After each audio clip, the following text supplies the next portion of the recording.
Seigneur, combien de fois ai-je attendu un signe?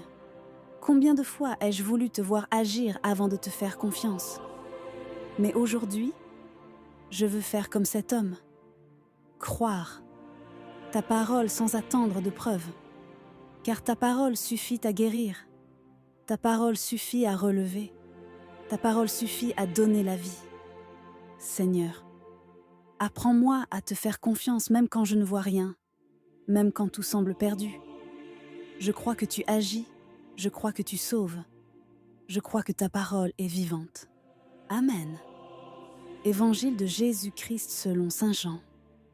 En ce temps-là, après s'avoir passé 2 jours chez les Samaritains, Jésus partit de là pour la Galilée. Lui-même avait témoigné qu'un prophète n'est pas considéré dans son propre pays. Il arriva donc en Galilée.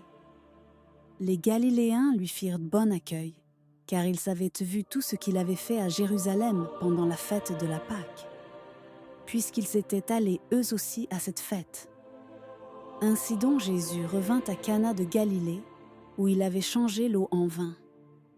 Or, il y avait un fonctionnaire royal, dont le fils était malade à Capharnaüm. Ayant appris que Jésus arrivait de Judée en Galilée, il alla le trouver. Il lui demandait de descendre à Capharnaüm pour guérir son fils qui était mourant.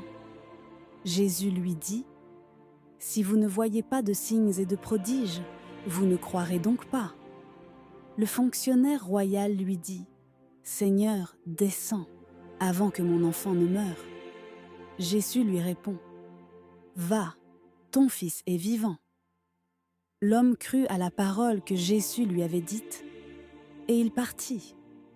Pendant qu'il descendait, ses serviteurs arrivèrent à sa rencontre et lui dirent que son enfant était vivant. Il voulut savoir à quelle heure il s'était trouvé mieux. Ils lui dirent : « C'est hier, à la 7e heure, au début de l'après-midi, que la fièvre l'a quitté. » Le père se rendit compte que c'était justement l'heure où Jésus lui avait dit : « Ton fils est vivant. » Alors il crut, lui, ainsi que tous les gens de sa maison. Tel fut le second signe que Jésus accomplit lorsqu'il revint de Judée en Galilée.